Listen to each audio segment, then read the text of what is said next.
سيقالي نينجل كان له فين تربينا قولي وانا فان دنقولي كمان ليس بايجي أرفات جريني بيانباكو ندولي عصون برباد هجي هجي اللي ننقل هجي سومالي وجه چاتورين دوران اللي نين وجه هجي كيت وجه بريتشا نم بيقا وانا من وجه mana keessa wanni guddaan ati dalee jirtu kun hojuma dhalaati waan ta'eef si galee bakka hedduun laasuun barbaadu Muniira.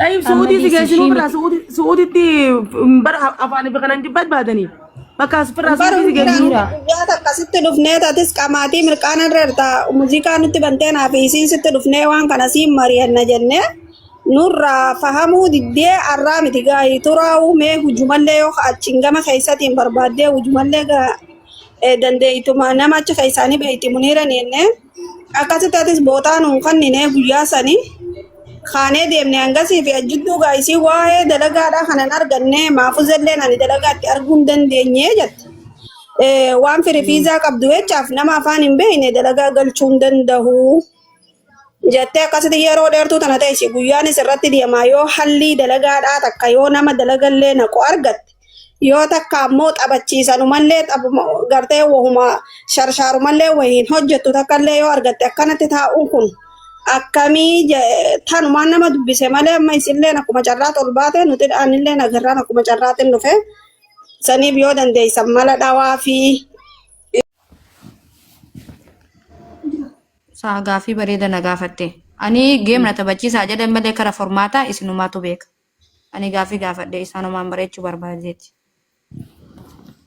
उसमें दुबई से नक्का सऊदी थी मिटी अब्बान पर वाम पे दुकान के बाद अम्मा बकेन्या warreen Oromoodhaa warreen Itoophiyaa kana keessa dukkaana faa namni dalagu hin jiru kana faa keessa ka arabaa dukkaanuma arabaatu firiiviisa qabda dalagachuu hin dandeessu. Bardi afaanii bar lubbuuti amma. Muniira akka Muniira jette tan kana waliin dalagu mahabaraawii taatee namaa wajji jechuudha. Aboo namni amma barbaadamu jechuudha. Afaan hin beekne karam tokko nu dura hin jirre.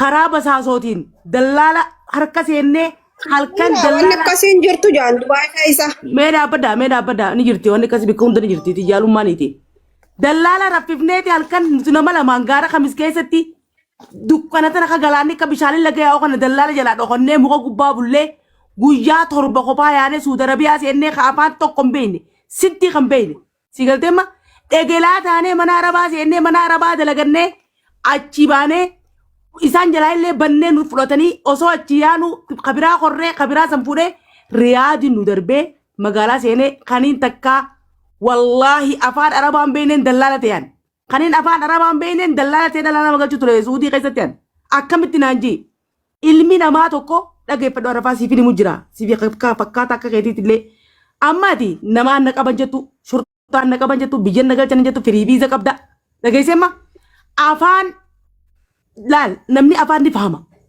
amma jiibii waddi hin beektuun kanaati. Muniira dhageeffadhu ati wanni guddaan naaf hubachuu qabdu qarallee gaafa dhufe amma Oromoo godhe. Ati ati na duba dhufta Arafaat Naasiraatti haasaa koy laal Muniira waan amma sabboon akka dhaabbadhu itti hima Muniiraatti wanni guddoon naaf hubachuu qabdu durallee gaafa dhufe amma Oromoo godhe mana Oromooti mana hin beekta baa hunda mana sanii baanaan mana maafusaa godhe mana maafusaati gaanaan micciyoo takka taara argee takka jira. Biiroo qabdii isii bira jira hin dhufan arabni na laallata firii fiizaa qabdii ID harkaa qabdii jetteen ishii damoosa guddaan hojii nan galcha intarbii na godhan afaan nan dogongore afaan dogongorraan na dhiisan yoon amma silaa xalabbiin biyyaa dhufe amma talamaan mana arabaa seenee nan dalaga yoon amma firii fiizaa qabaadde afaan beekne damoosa guddaanis ni dalaga hojii miti waan nan afaan malee biyya tana keessa yoo afaan hin beekne nama xalabbiiti malee nama firii fiizaa qabuun barbaadan. Maafuzaan akkas jettee gaafa san hojii nan galchettee na fuutee mana sii nageessitee gaafa hojii natti dhabdee awwaa huddellee asuun barbaadu sanumaafuu nama afaan hin beekne hin fadhan Muniiraati. Rakkoon tana malee waan biraati. Amma dhiisii Abashaa biratti ilaallachuudha warra Abashaa suuroomaa wanni keessaa beekanii Abashaa maadaamni amma eenyu bira jirta rafaas eenyu bira jirta amma Muniira waa'ee dullee asuun barbaadu sii galee lubbutii hin beekanii amma eenyu bira jirta Micaa teenya biraan jira micaa teenya taarargee biraan jira. Taarargee biraan jira. Saada na wal qabsan ni buye. Miciyyoon bara Gana maal Galchee. danqaramtee barsi galtee wallaahi laafi. Miqeerii annaaf jaaniiti sharritti wanti godhan waan. Neko amaki yo same din jirjirina. Mano sun tutugina. Salam alaikum. Saja. Waalaikum. Saja ni beda Arafat ni beda mi. Oke. Eenyuun beeka? Oke, Saja welcome. Wana gado. Kami nagee qabdanii. Nagee wallahi. Boona siiftaan. Hundi haysan. Moman di kan argeber. Moman di kan argeber. Lubbuush. Wayya saadaati. Waldu biftani din. Maal taate lubbuu maaliif akka addaatti immoo? Mena bada Daa mena waan kana. furmaat amma kana furmaata ayyaana men saada diya. Arfaas yoo kana goone yoo suudii geessine yoo. Suudii Muniira geessine yoo. wayiin siin jedhamee dhaggeeffadhu wanni guddaan ati beekuu qabdu ammaan tana jecha durallee gaafichi beekatti ta'a mana maafuzaa seenii. Mana maafuzaa sanii fiidoona waraabdii mana arabaa arabni gizee intarbiina godhu an afaan tokko yoon dogongoree ichumatti na dhiisa nan fudhatu. Nama firiifisaa qabu yoo afaan beekte silaa damoonni xiyyaa'oo nama kamiyyuu hundaa wadii guddaadha sii galee niin gal. Kaan dhufee intarbiina godhu yoon afaan dogongorichuma na dhiisa baay'ee ulfaata jireenya biyyaan baa kun hedduu laasuun barbaadu. Hojiillee nan gala hojii Somaalee hojjechaa turen duraan illee niin hojjetu hojiillee tolchee bareechee nan beeka waan namni hojjetu. Mana keessa wanni guddaan ati dalagu hin jirtu kun hojuma dhalaati waan ta'eef. Sii galee bakka hedduu laasuun barbaadu Muniira. Ay suudii si geessinu fira suudiitti bara afaan ifa kanan jibbaat baatanii. Bakka as fira suudii si geessinu. Guyyaa akkasitti dhufnee tatis qamaatii mirqaan irra irta muuziqaa nutti bantee naaf isiisitti dhufnee waan kana siin mari'anna jennee nurraa fahamuu diddee arraa miti gaa'ii turaa'uu mee hujumallee yoo achiin gama keessatiin barbaaddee hujumallee dandeeytuma nama achi keessaanii beeyti Muniiran jennee akkasitti atis bootaa nuun kannine guyyaa sanii kaanee deemne hangasii fi ajjidduu gaa'isii waa'ee dalagaadhaa kanan arganne maafuzalleen ani dalagaatti arguu hin dandeenye jette. Waan firifiizaa qabdu jechaaf nama afaan hin beekne dalagaa galchuu hin danda'u. Jettee akkasitti yeroo dheertuu tana ta'e guyyaanis irratti deemaa yoo hallii dalagaadhaa takka yoo nama dalagallee naqu argatte yoo takka ammoo taphachiisanumallee gartee wahuma sharshaarumallee wahiin hojjettu takkallee yoo argatte akkanatti taa'uun kun akkamii tanumaan nama dubbise malee amma isillee akkuma carraa ol baate nuti dhaanillee nagarraan akkuma carraatiin dhufe saniif yoo dandeessan mala dhawaa fi kanuma jettuun dubbadhe.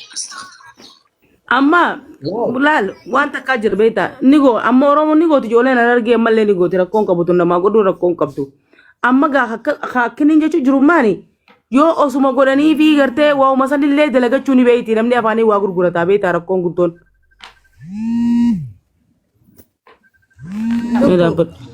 Irraa darbamee hunda lafaa kaasanii dalagaa galchi warri Habashaan kun Oromoon kun lafaa kaaftee dalagaa ni galchiti. Ijoolleen Oromoo Dhaggeeffadhaa jira. Dhaggeeffadhaa mee shamarran keenya dhaggeeffadhaa.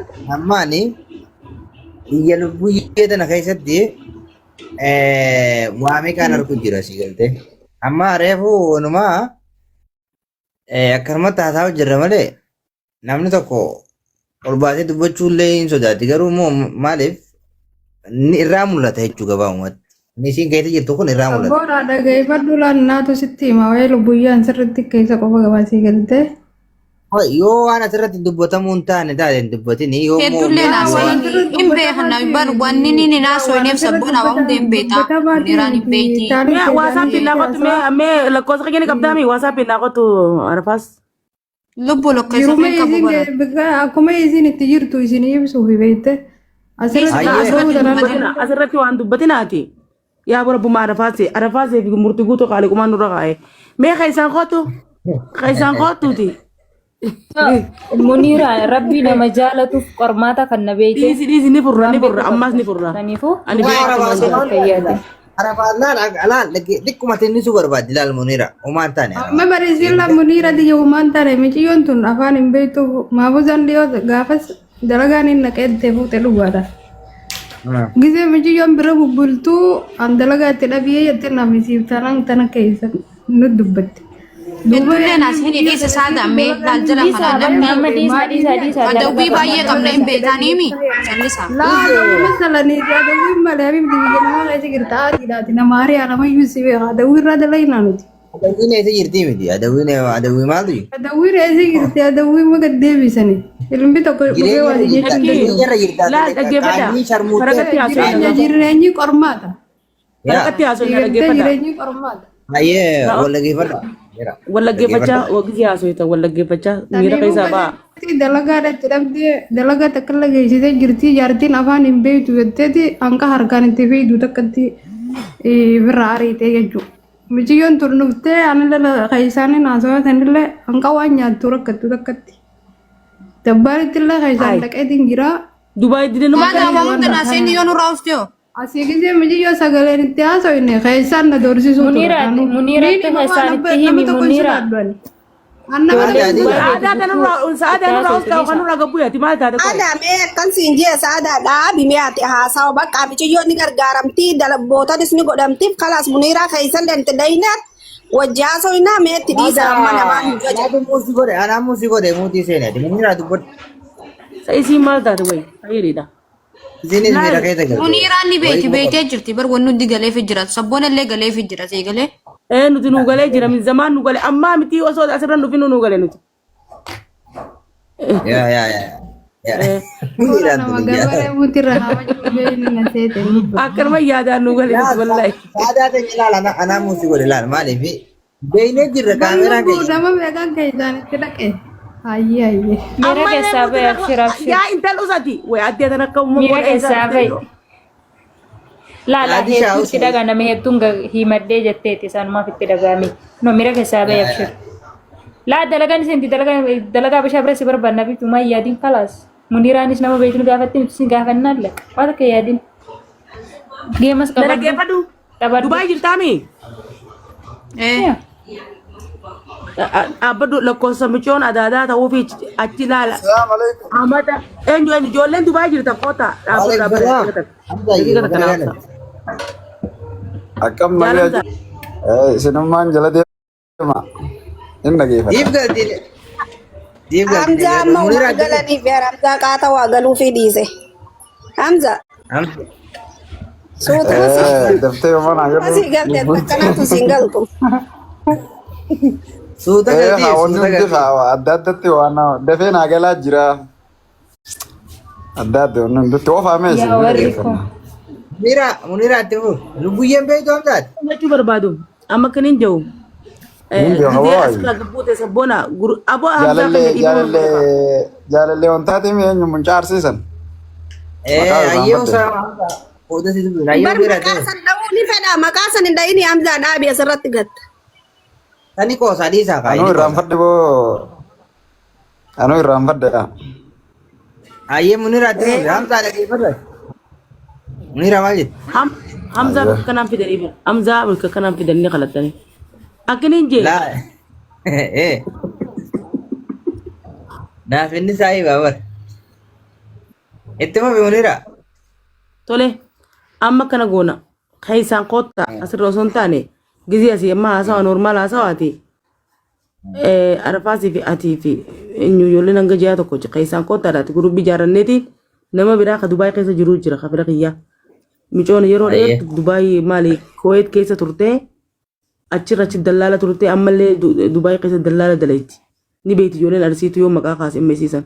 Isiisan bira geessineeti isiisan akka dalagaa gartee habashaa bira dukkaana habashaa gartee ma dukkaana habashaa gatii xiqqoodhaan hanga isiin afaan bartuu waa hunda caala amma maallaqa laalu ilmi namaa afaan barata afaan barachuu waa faamu magaalaa barachuun tuni kafalteetu waa baratta kafasii kafalamu miti hanga magaalaa seentuutti namni amma takkaaf amma lama rakkoon qabu maalleeni maallaqa laalu osoo hin taane maallaqa xiqqisheedhaan bakka afaan itti barattu garteema suuqaa keessa bakka waa gurguran kana keessa geessinaa hanga sitti illee rakkoon qabu ijoolleen teenya akkana kana jennee keessaa waan ati nyaatu siif mala dhoyinaa si qanninaaya hin yaadin waa takka illee hanga ati barattu hanga dalagaa san si agaranii namuma kudhan namuma oromoo harargeeni beektaa misa namuma kudha takka hangana namuma shaniititu waan masurufa keetii si darbaa lubbu tanaatteef yaadda way nu qabda rabbi gaditti khayriidha. Yaa wallah. Waa yeroo hedduu